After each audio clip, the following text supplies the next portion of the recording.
Hello, this is Stephen, and this is the Bureau of Lost Culture.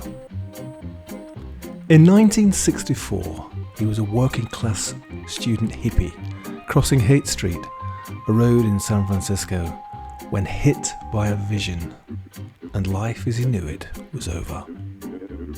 In 1994, he was a multi-millionaire New Age yuppie crossing Wilshire Boulevard, a road in Los Angeles, when hit by a car, and life as he knew it was over.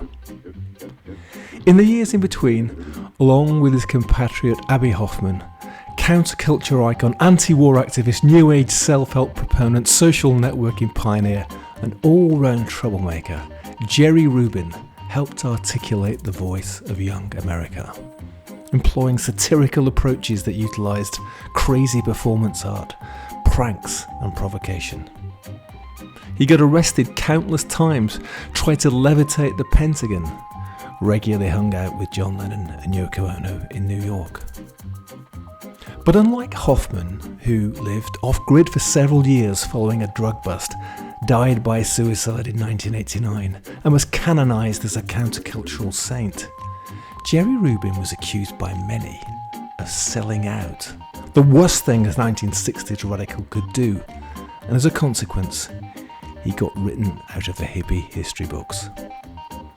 Well, that is until my guest today wrote the biography, Did It, From Yippie to Yuppie, JERRY RUBIN, an American Revolutionary. He's our old friend Pat Thomas, archivist, Uber reissue producer, countercultural commentator, music journalist and author, and returning to the Bureau of Lost Culture for the third time. Last time he was here, he was talking about the Black Panthers, and before that, Allen Ginsberg, and it's very good to have him back, because this time he's tracing JERRY RUBIN's extraordinary journey from high school journalist to stoned political freak and multi-millionaire new age entrepreneur.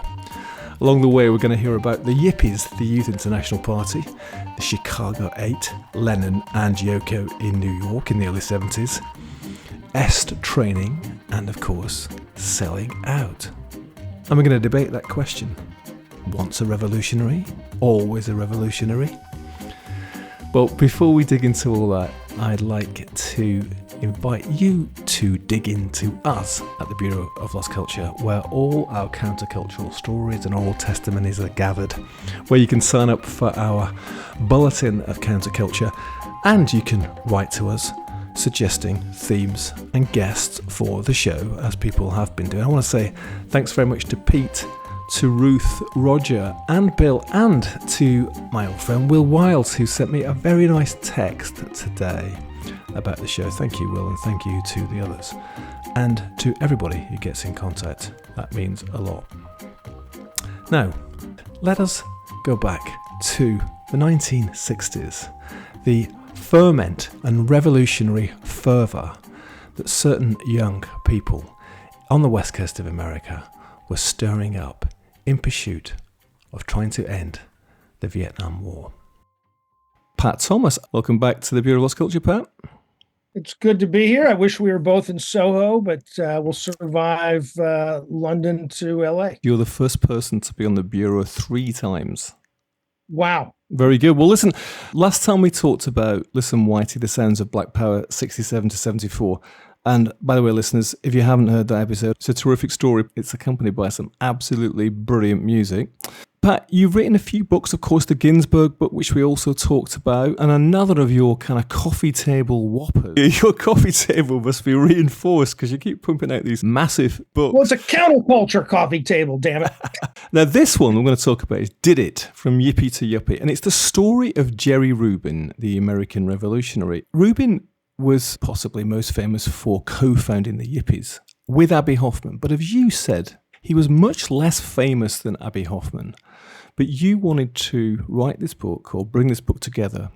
Why? Well, first of all, when most people hear the name JERRY RUBIN, if they know it at all, yes, they know him as the Yippie, Chicago 8 defendant, anti-Vietnam War activist, friends with John and Yoko. But then they immediately tense up because they go, well, that guy sold out on Wall Street.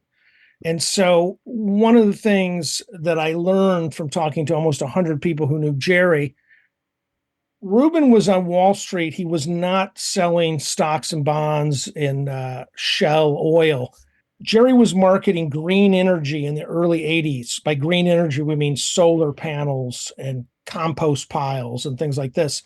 Very unpopular thing. So in other words, yes, he put on a suit and a tie, but he was still had the integrity and the goals of the 1968 Jerry Rubin. And we're going to come back to this, I think, and dig into it in a bit more detail. But of course, it is interesting. I mean, we've covered before on this show the possibility or people who've moved from the counterculture to the mainstream whilst keeping their countercultural values. In your reading, he very much did that. He did move to the mainstream and became a multi-millionaire, but for you anyway, in contradiction to this general narrative that's told about him, is that he did stay true.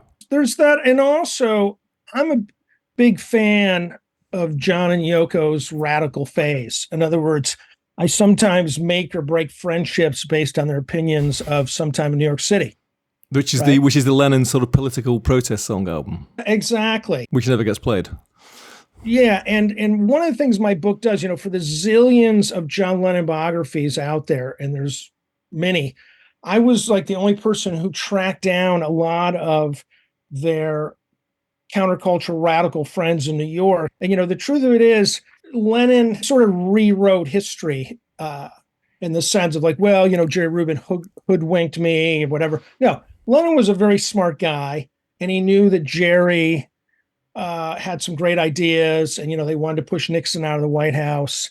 That was a much more balanced relationship and a lot of give and take on both sides than what is painted in, other Lennon biographies. In terms of writing this book, how did you get to do it? How did you get access to, all this Rubin material? Like many people, I always admired Abbie a little bit more. And then when I was in my 30s, I read a book by Jerry called Growing Up at 37. This is Jerry Rubin's autobiography. Right. And so the first part of it was about the 60s, but then he talked about yoga, and he talked about health food and est and therapy and things like that. And it, I was suffering from some depression and things in my 30s, kind of inspired me to get my act together. The book is partially a self-help book. Mm-hmm. It's a memoir coupled with self-help. And so I explored some avenues myself in terms of, therapy and more modern version of est and whatnot. In the early 2000s, I realized that there were a lot of Abbie Hoffman or tribute to Abbie Hoffman websites, and that Jerry didn't really have anything like that. Right. And then, of course, there were several Abbie Hoffman biographies. For anybody who doesn't know who Abbie Hoffman is, tell us who Abbie Hoffman was. Abbie Hoffman, like Jerry, these guys were both American Jewish guys with a good sense of humor who born in the 40s, grew up in the 50s and felt that America was being stifled culturally, then got involved, especially Abbie, with civil rights. Abbie went down south, to help register people to vote around the time of Martin Luther King and all of that. But by the time the Vietnam War really got going in the mid 60s, both of these guys, separate from each other, Abbie in New York, Jerry in Berkeley, California, started to realize that the Vietnam War was a sham, but they also started to smoke pot, got into rock and roll, got into a little bit of the hippie culture, and realized that they could sort of blend sex, drugs, and rock and roll and turn it into a political manifesto. Now, you've probably heard that political manifesto from John Sinclair, the MC5. And, the MC5 were serious anti-authoritarian guys. But Jerry and Abbie, they had a true agenda, which is to end the Vietnam War. Right. So when these two guys met, it was like a bromance, instant bromance. Countercultural bromance. The reason that Abbie Hoffman is more famous or more respected was that subsequent to this, Rubin goes on to become rich and works in business and all this sort of stuff, whereas Hoffman kind of continued as an underground figure, right the way through to his suicide. So is it that actually means that is the reason that why there's more biographies, why there's more respect, why he's kind of like known more about? That's part of it. In all of the Abbie Hoffman biographies, they almost pretend like Jerry Rubin doesn't exist, right? It'd be like reading a John Lennon book in which he meets Paul McCartney for 15 seconds, right? Abbie Hoffman was playing the stock market in the 80s. He didn't love being poor. He did investments. He wisely did them in Chicago with a former member of the Weather Underground, so word wouldn't get out on the streets of New York that he was, getting into foreign currency. Abbie was never wickedly wealthy. But at one point, he had, I think, a motorboat. And don't get me wrong, Jerry was always much more financially successful in their later in life. When somebody has been categorized as something, social activist, revolutionary, radical, hippie, yippie in this case, they're supposed to stay that way, right? Even though they might get older and they might have different needs and stuff. I mean, it was interesting talking to Peter Coyote in this respect, because of course, Peter, a member of the Diggers, radical theatre, everything for free in the 60s. Moves out to the communes in the 70s, becomes a heroin addict, right? And then at the age of, I think, 39, 40, sort of gets off the junk, but also has this realization he's got kids, he's got family, and that he's getting older, and that he's got no health insurance, he's got no foundations. So he decides that he's got to do something about it. And, what can he do? He can act. And he very deliberately went to Hollywood and became a B-list actor, very successfully for a few years, and of course, now he's a Zen priest, right? So, I mean, it's not like he dumped all his ideals, but he had to do this thing. It's not so easy, is it, to carry on being the underground radical as life and the world changes around you, whereas there is this sort of public perception that you've kind of somehow let people down by changing. Well, to me, the most interesting people do change. Look how many Bob Dylans we've had. Look how many Neil Youngs we've had. Look at Jane Fonda, right? I love Hanoi Jane. I love Barbarella Jane. What about the leggings and the exercises? One of the reasons Jerry became a little obsessed with making money when he got into his 40s is, I don't care how radical you are, you want a nice warm bed, you want a decent color TV, you want a good car. You know what I mean? The idea... One of the analogies I always make is a lot of people that judge Jerry, people that are not famous, had the same arc. In other words, in the 60s, they helped take over Columbia University. They marched. Then they went to grad school. They got an MBA. They married their nice wife. They drove a BMW. They had 3 kids, right?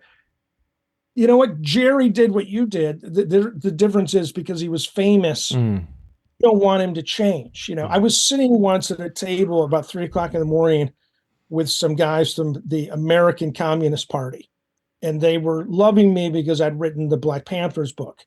And when I mentioned I was doing a Rubin book, they said, well, we're mad at Rubin because he left the anti-war movement. And I said, what is this, an episode of The Sopranos? Like, once you're in the mob, you can never leave? Jerry put his ass on the front line, got the shit beat out of him countless times by cops. And when Nixon got reelected in 72, Jerry said, you know what? I did my best. It's time for me to go do something else.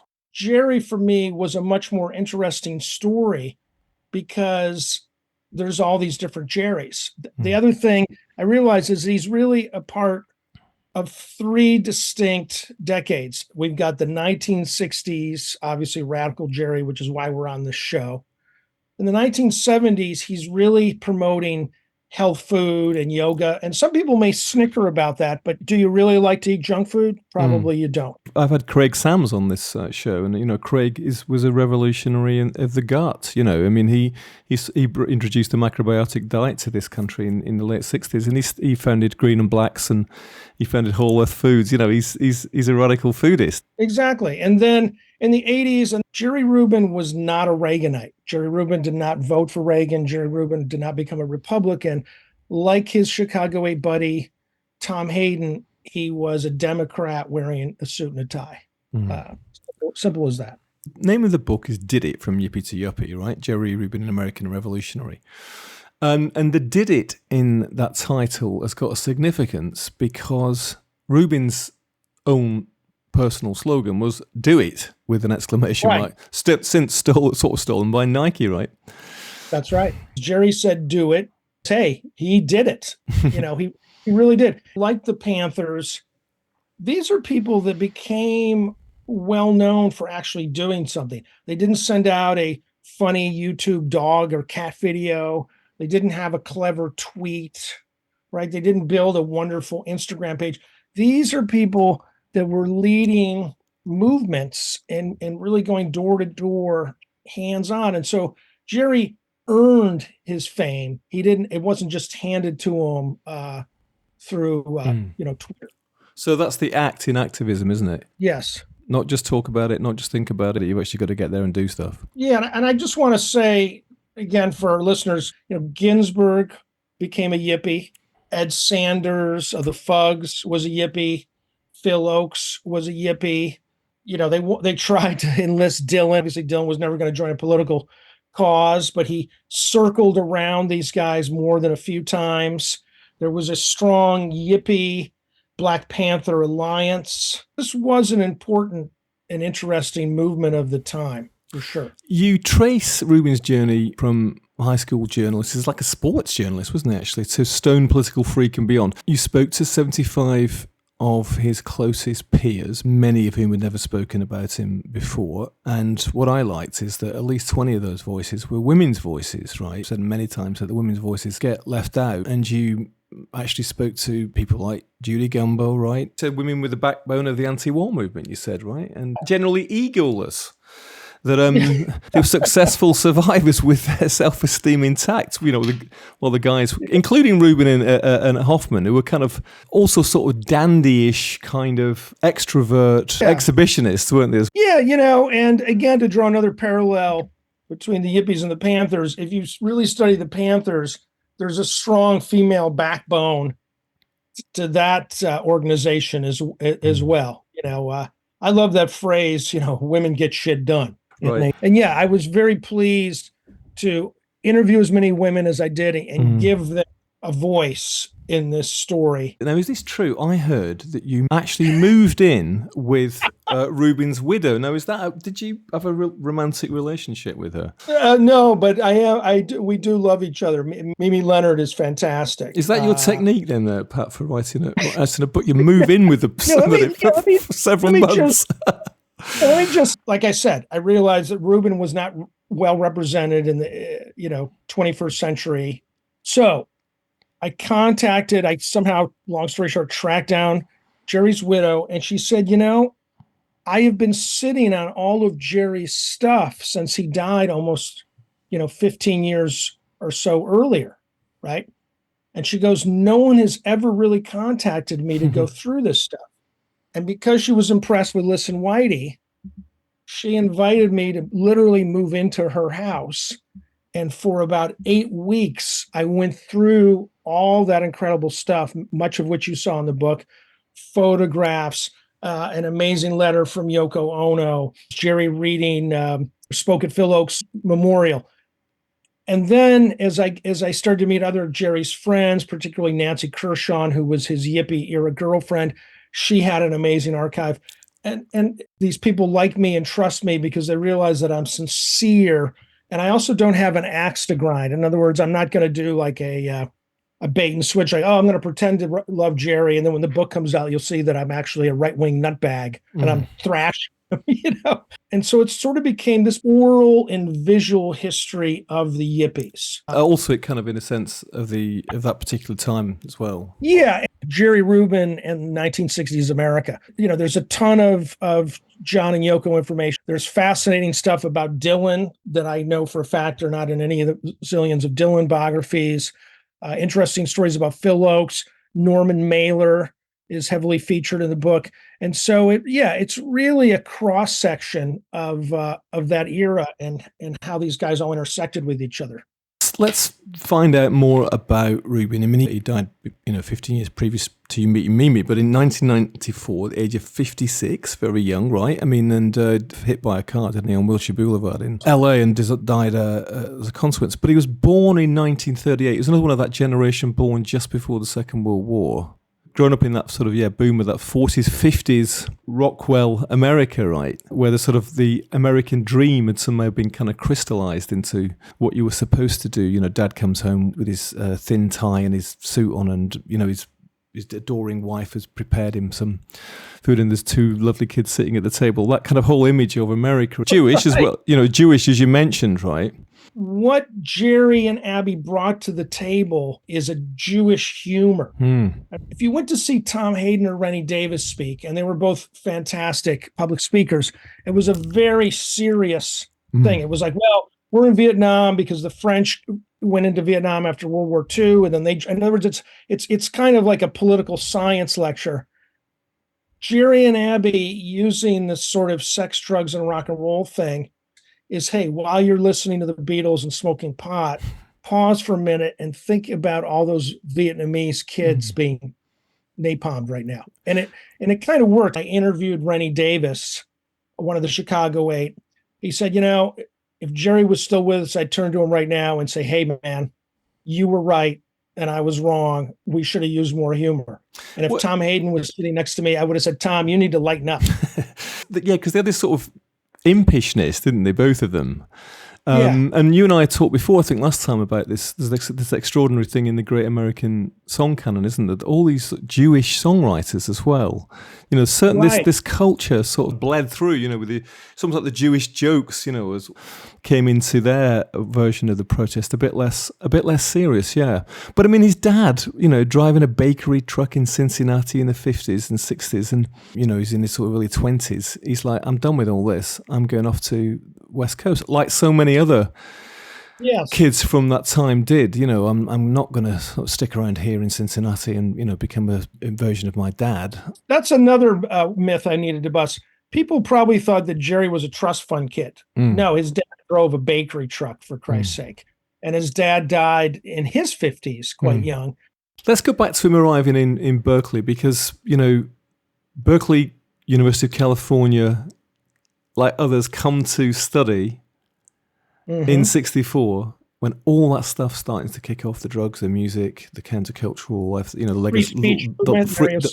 legacy of the beats. And then this thing, the free speech movement. So what is that? One of the things that was happening is a lot of big American universities, money comes in from major corporations.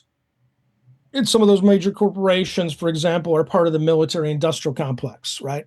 And then sometimes the presidents of some of these universities are actually former politicians, right? So there was this vibe on campus. Kids were being arrested or being kicked off campus because they, let's say, wanted to protest the war. And so finally that became the free speech movement. In other words, it's a constitutional right. We have the right to organize and protest. And out of that grew something that Jerry Rubin co-founded called the VDC, Vietnam Day Committee.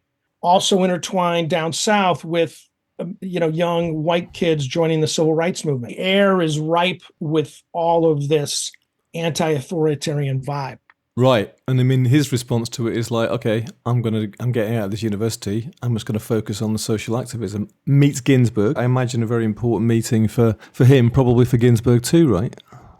Yeah, that's right. There was a mutual admiration going on there. Again, this is one of the things we loved about Ginsberg is, he was always plugged into a slightly younger generation at any moment, whether it was later on the punks, in the 60s, obviously the hippies and yippies. And then Rubin, was very reverential. He knew how important the beats were. He also early on befriended Norman Mailer. And for all of Mailer's bullshit, Mailer was very much against the Vietnam War. And so there was this really incredible synergy with all of this stuff. Somebody suggested that Jerry Rubin seek out Phil Oakes. And of course, Phil was just starting to write songs and becoming politicized and became very anti-Vietnam War.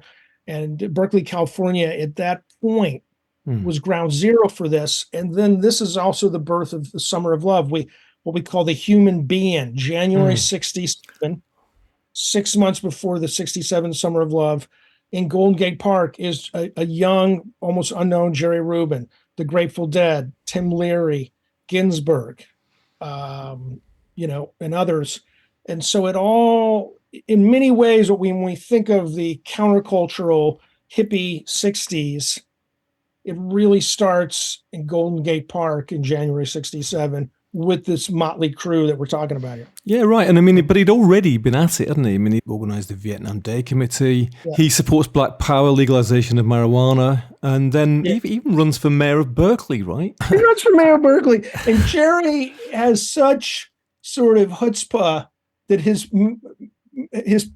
campaign even includes his thoughts on like what we should do with communist China. The thing I love about Jerry, and he kept this to his whole life, think big. Think big, yeah. And do it, of course, which many people, I'm sure one of them, have had sort of stone conversations about how the world should be and then what we might do. And then he says he's going to get up the next morning and try and do it, right? Jerry's younger brother, he was much younger, about 10 years younger. He goes, I remember Jerry talking all this stuff about being mayor, which obviously couldn't do.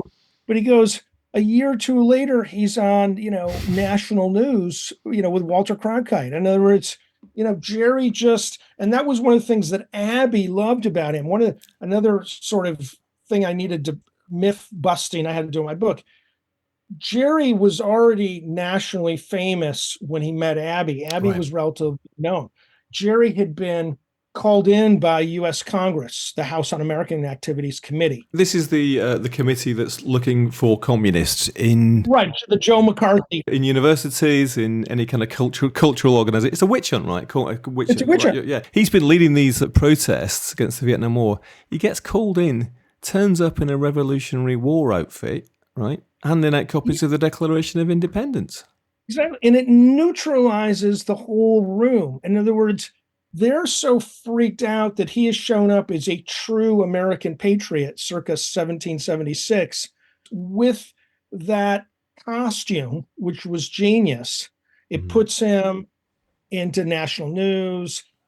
Abbie Hoffman sees it. He's like, oh my God, here is a lefty with a sense of the theatrical absurdity and a sense of humor. This is genius, right? And that's the beauty of Jerry Rubin. With Marshall McLuhan and, the medium is as important. So how do you get people to pay attention to you? You do something theatrical, like in this case, right, which baffles the people that have called you in because they think that they're in control and they're going to dictate how this goes. Flips the power sort of scenario in some way, doesn't it? A few years later, they were stupid enough to invite him back, right, the Congress. This time he showed up as Santa Claus and he said, Santa Claus is the only true communist. He wears red and gives everything away. So we're going to talk about the Yippies a bit more because this sort of theatrical provocateur, almost like this art thing, I mean, impish, possibly Jewish influence, becomes part of their sort of technique, right? Just go back to the fact that he runs for mayor. However ludicrous that might seem, he gets 20% of the vote. It is Berkeley, so maybe that's not that surprising, but it's still a pretty good turnout, right, isn't it? Yeah, and it's the beginnings of him and his girlfriend, Nancy Kershaw, and others learning how the system works, right? And what it takes to build a movement. As you mentioned, this brings him to the attention of Abbie Hoffman, who's doing the same sort of thing in even more theatrical. And I think you described him as joined at the hip.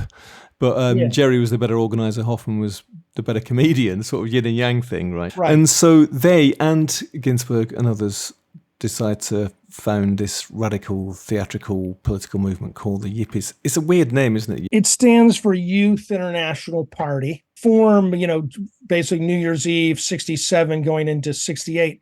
But the real birth is in October 67. Jerry helps organize a march on the Pentagon. And him and Abbie come up with the idea of levitating the Pentagon, which is they're going to surround the Pentagon with hippies and they're going to chant, and the Pentagon is going to lift up off of the air. In the category, the truth is stranger than fiction. Government officials meet with Jerry in the month leading up to it. Lyndon Johnson was forced to make a public statement. And then Rubin said, thank you, LBJ. You just invited another 500,000 people for me because now everybody's listening to what you're saying and going, I got to go check that out. Right. And for our listeners that aren't quite sure what this event was, there's an iconic photo. There's a young blonde hippie putting a flower into a barrel of a gun. We have seen this photo in every book about the 60s. We've seen in countless documentaries. That happens that day, levitation of the Pentagon. Jerry also appeared on a very famous television talk show called The Phil Donahue Show. And Phil Donahue was a little ahead of his time. He sort of predates Oprah for a show that was about your feelings. And you can hear Rubin just sort of playfully busting Donahue's chops. America only responds to fire. They only recognize poverty when the ghetto's burned. All of a sudden, the ghetto's burned, and people said, hey, maybe people are poor, maybe blacks are oppressed. They only recognized the war in Vietnam when somebody burned himself on the Pentagon, when 100,000 people went up and sieged the Pentagon. You know, take these liberal senators like McCarthy and McGovern and Kennedy, all those guys. They only spoke after the crazies, the freaks, the nuts, the idiots went into the streets and started burning draft cards, started throwing rocks at buildings. Then all of a sudden they said, well, these young people, their methods not be good, but they got a point. What are we doing over in Asia anyway? You see, so we know that this country only responds to polarization and dramatic protest. We're talking with Jerry Rubin, a member We're of the talking with Phil Donahue and Smoke Dope. Apart from that, introduce music and psychedelics into the protests, right? The greatest slogans, disruption, chaos, trying to grab people's imagination, right? And you can sort of trace that theme right the way through to Occupy now and Pussy Riot, the Russian protest art band. Yeah. I think you said that it's also now, rather tragically, been sort of co-opted by the right. Trump's rallies, they're actually theatrical events with him making outrageous statements, and it's guaranteed to get the media there, right? Exactly. In other words, when, if Biden gives a press conference and he says, in the next 3 years, we hope to, lower the national debt, like all very serious, important stuff. Okay. It gets like page 17 in the news. Right. Trump announces we're going to blow up the Grand Canyon and, some crazy bullshit that he says. So Jerry learned that straight on, except the difference is as he was doing his outrageous messages for good. But, when Jerry would announce, 10,000 naked hippies are going to march to the streets of Chicago, he didn't say it just to be outrageous. He said it because he knew that would give media attention, not to him so much because he's an egomaniac, but because it's an anti-war, anti-Vietnam message. He really played him like a fiddle. Right. And I would say, sadly, Trump and Ann Coulter and all these other yo-yos have also played the media like a fiddle. Of course, yeah, it's become part of the playbook. We've just had an election in this country, and one of the things which was been saying about Keir Starmer, the Labour leader who's now the Prime Minister, was, this is mainly the right-wing press, very boring. And it's like, listen, after the chaos of the last 14 years, we'll settle for boring. Somebody's just going to get on with the job. So now you've got to be exciting. No, we don't want exciting anymore. When me and Peter Hale started the Ginsburg tour, I jokingly said, what can we do? Can we go naked? Can we show up in gorilla suit? Thankfully, you kept your clothes on at my event with you. Some of the other things that they did. Valentine's Day 1969, with financial help from Jimi Hendrix, they mailed joints, that's, cannabis cigarettes, to 30,000 random Manhattan residents. With a note debunking the myths about pot, and with the intention of clearing the garbage from the air. Right. It'd be very interesting to know how many of them got smoked. And then, of course, they go on the New York Stock Exchange and throw a cascade of dollar bills onto the floor to watch this kind of fight break out between the brokers who descend them like jackals. They shut down the New York Stock Exchange for half a day by throwing money at the brokers. One of the things I want to talk about, the Sex Pistols have often been noted as being the first people to use four-letter words on the BBC with, was it Bill Grundy show? Bill Grundy show, yeah. Yeah, and I did enough research. It turned out that Rubin, inspired by Mick Farron of the Deviants and that crew, he was on the David Frost show 5 years earlier and was using four-letter words and lit up a joint. And David Frost just about had a nervous breakdown.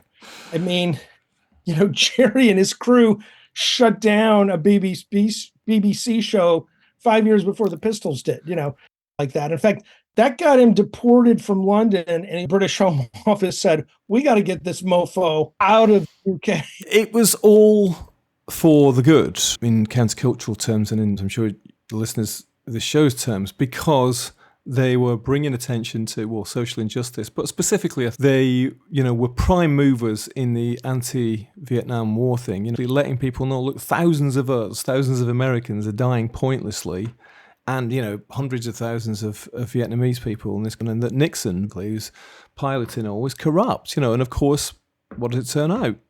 They were correct. Exactly right. And Jerry and Abbie have been accused by many people, hey, these guys were egomaniacs. And that's true to a point.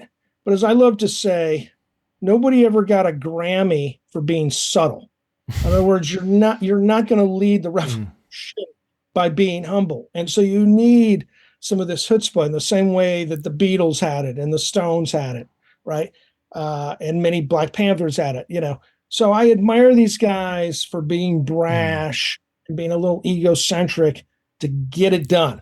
And of course, one of the big things that they were involved is the Chicago 8 or the Chicago 7, depending on which way you look at it. So the Democratic Convention, right, in 1968, clashes broke out between the protesters and police, massive rioting, tear gas, police beatings. Press are there to cover the convention and actually highlight the fact that the police have massively overreacted. But as a consequence, there's this famous court case, right? Tell us about that.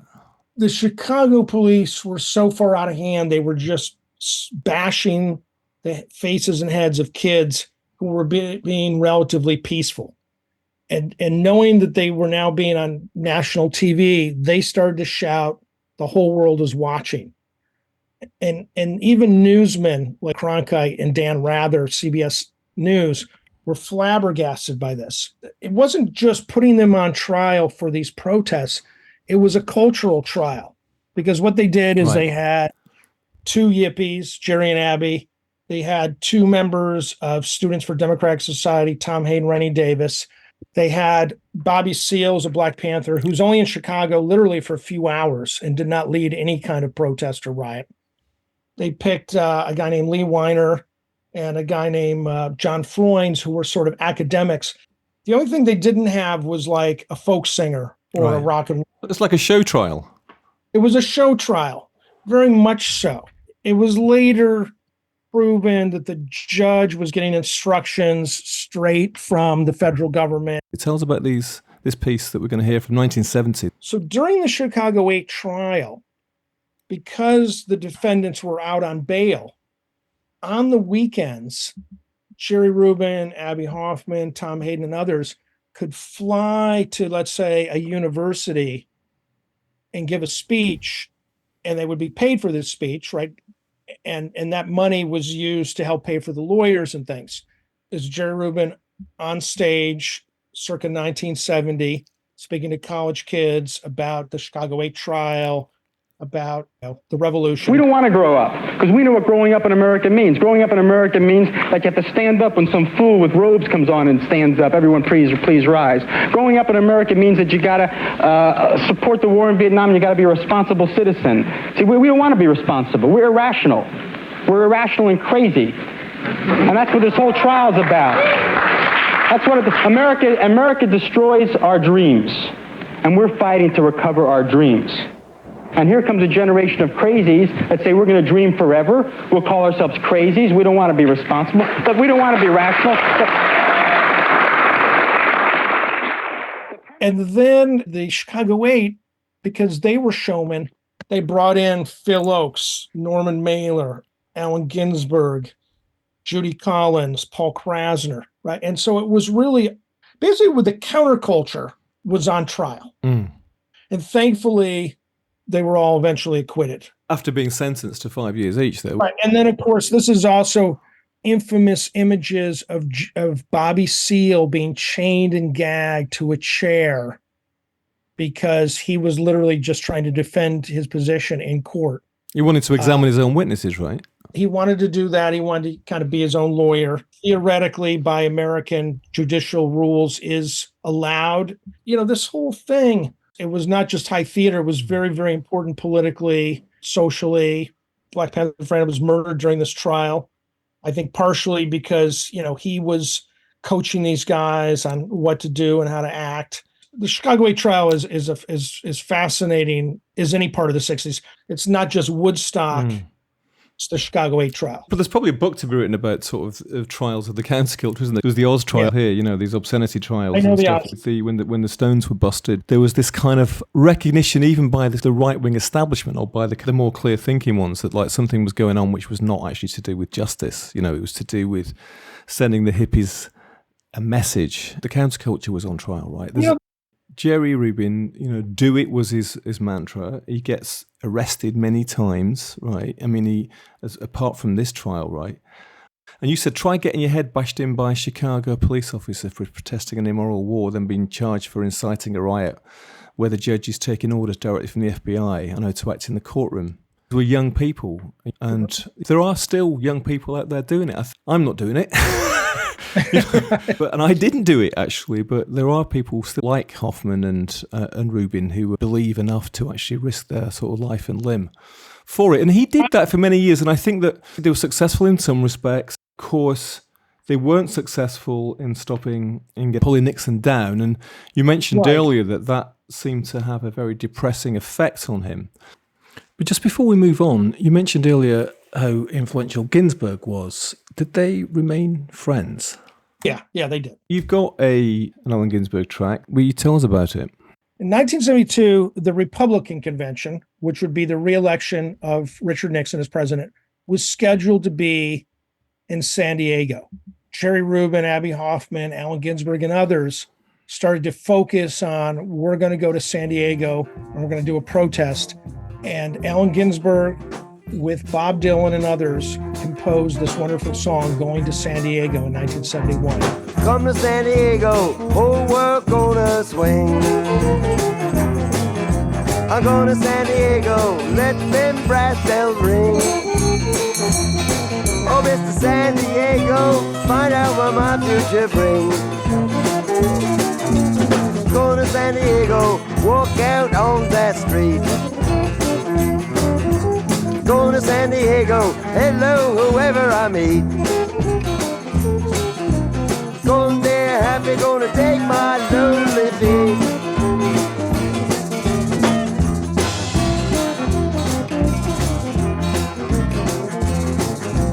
Going to San Diego, salute your holy soul.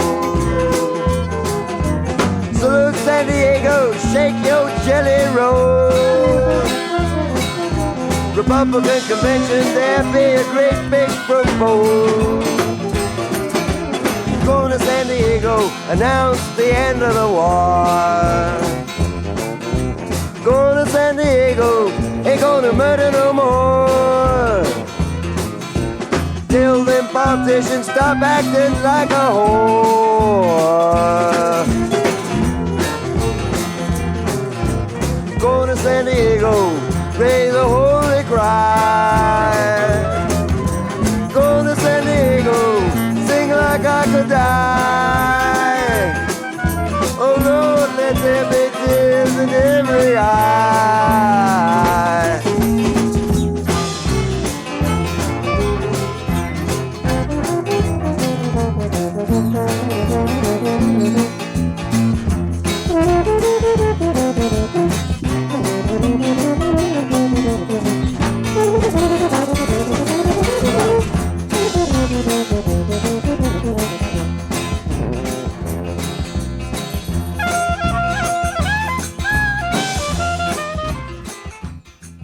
Let's just talk a little bit about his relationship with Lennon, and it's a part of Lennon's story which isn't talked about that often. They had a kind of bromance. It was a kind of three-way, isn't it? Because Yoko was involved. And then they sort of fell out. So tell us what happened. John and Yoko loved watching television.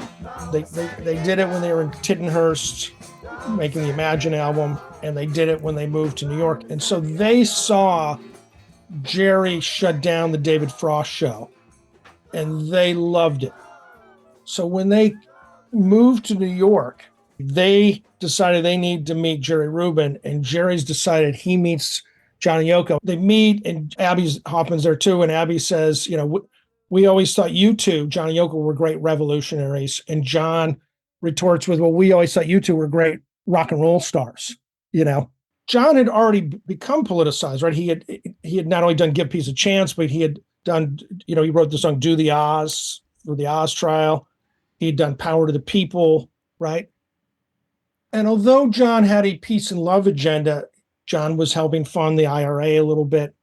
And so he used to talk to Jerry and Abbie sometimes about blowing shit up, which is something that they never did. You've got the Weather Underground that blew stuff up. The Yippies did not blow stuff. The Yippies also did not carry guns. John gets caught up on this anti-Vietnam War thing. And in conversations with Rubin, they decide if John Lennon does a tour of America to do this sort of, I'll steal Dylan's phrase, Rolling Thunder review with John and Yoko, Jerry. They tried to drag Dylan into this. The thing with Bob is that, Bob never really goes too tightly aligned with the political agenda. But the idea was going to be, we're going to tour, everyone's going to show up because it's a Beatle, and we're going to register kids to vote. Keep in mind that one of the things that Nixon did, surprisingly enough, he lowered the voting age from 21 to 18, which meant there were now hundreds of thousands, maybe even millions, I don't know the exact number, of kids who could now vote Nixon out of office. This is what caused the Nixon White House to get so paranoid that they started to bring up those drug charges. John had been arrested for drugs in London. And so anyone who's a Lennon fan knows that Lennon fought for like 3 or 4 years to get his green card. The green card is your sort of permission to be a resident in the US, yeah. Right. Yeah. So as much as Lennon wanted to fight the Vietnam War and fight Nixon, what he really wanted, and I don't blame him, he wanted to live in America permanently or have the ability to come and go. So that's why John sort of drops out of the political thing, mainly to reduce the blowtorch flame coming from the FBI and to focus on getting his green card and whatnot. The other thing is that Lennon, as they all did, really thought that Nixon would get voted out of office in 1972. And of course, Nixon won by a landslide. And so it was just this horrific sort of morning after thing where Lennon's like, okay, I'm getting out of politics. I'm going to focus on getting my green card. Jerry's like, I'm super depressed. I'm going to focus on doing yoga and eating health food.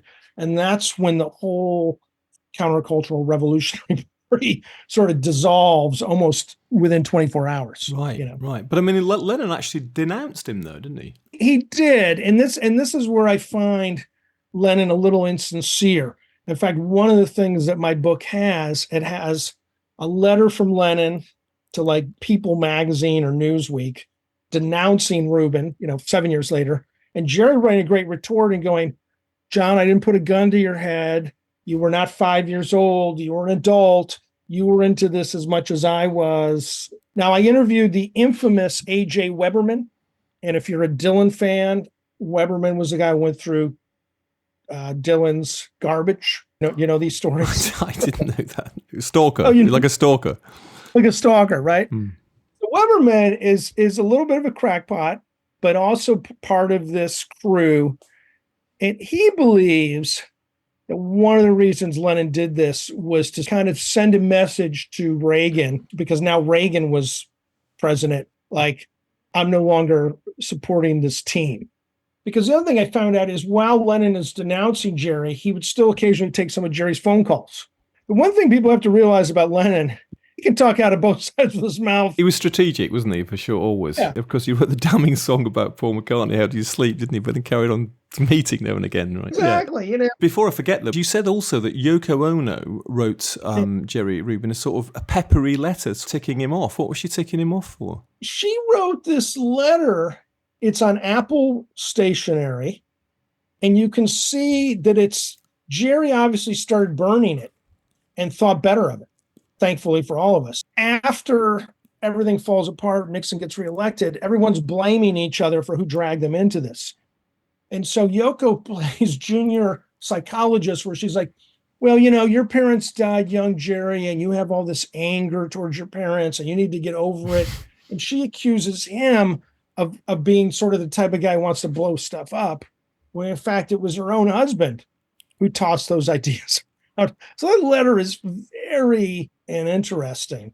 on many, many, many levels. And I'm so glad that Jerry saved it. The fact that Nixon's re-elected breaks up the party and everybody's blaming each other and everybody decides what to do. So Rubin retires from politics and then he starts on this, becomes entrepreneur, businessman. He later on becomes an early investor in Apple, right?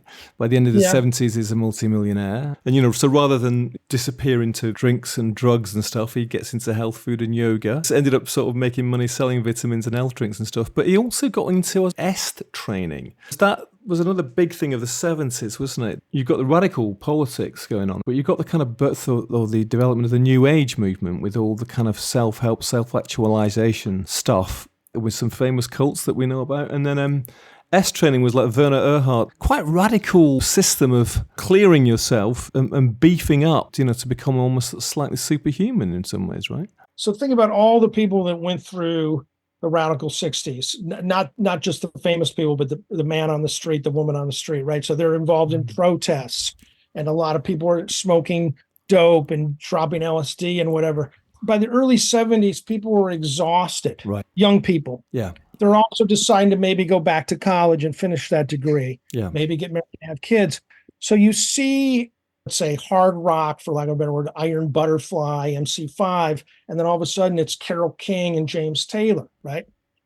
Well, people want to literally chill out. And part of the chill out process is this, what they call self-realization movement or New Age movement, which is like, hey, maybe it's time to do a little therapy and figure out why am I so angry at my parents? Or maybe it's time that I eat better, right? So EST comes along with the popularization of yoga, microbiotic cooking. All this stuff comes along almost all at the same time for a generation that's now moved from LSD, hard rock, and Vietnam protesting to soft rock, folk rock, better eating. It's like a whole transition, and that's what makes Jerry Rubin to me interesting, because he's both following and leading these movements. Also, there is that sense of the revolution then going inwards. We've been radical. We've tried to change the world. We succeeded in some respects, failed in other respects. Obviously, the Nixon thing was a big example of the latter. It's time to maybe turn inwards and sort of bring about the revolution in oneself. It's that kind of move, isn't it, from the outside to the inside? Yeah, it's interesting. EST has become, it's called the Forum now. And I did it partially because I thought it would help me, and it did, and partially out of curiosity. And so the first weekend is how you deal with other people, getting along with friends and family, getting along with a romantic partner. It's the second weekend that freaks people out, because they want you to look at yourself. I think we have a lot of friends and family that we could think of who paint a great picture, perhaps, on how they deal with others. But deep down inside that if they're forced to look in the mirror at some of their own stuff, that's truly scary. Sure, of course. Acting out in the world can be a way of avoiding what's going on in the inner world, right?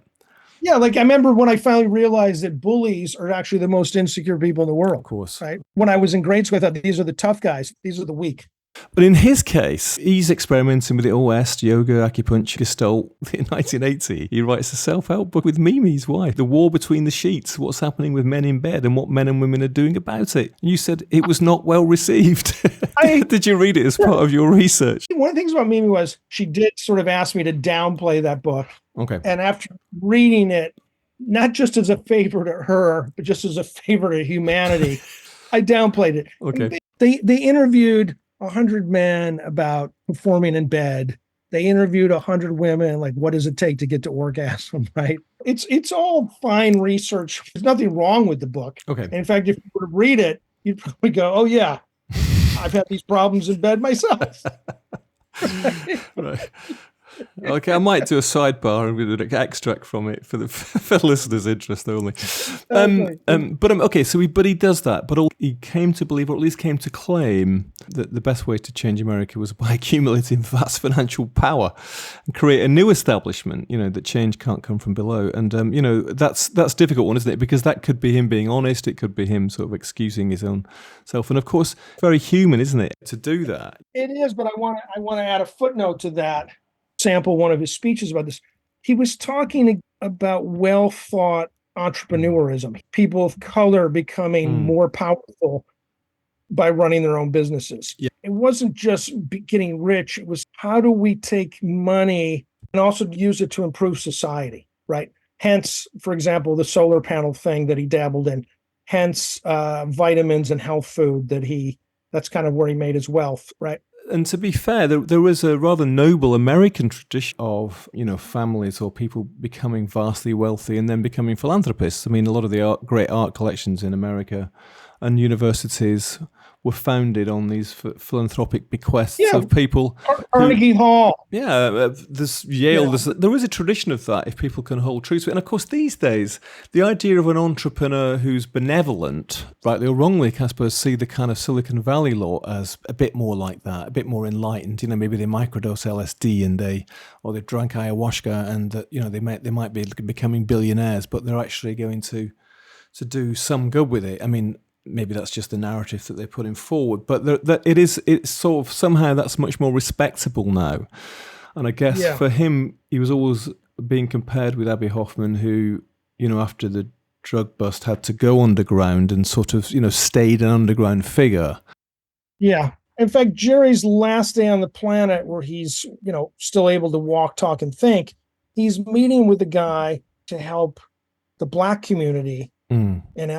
Jerry's like, okay, it's once again time for me to give back and get involved. I think he's been unfairly painted.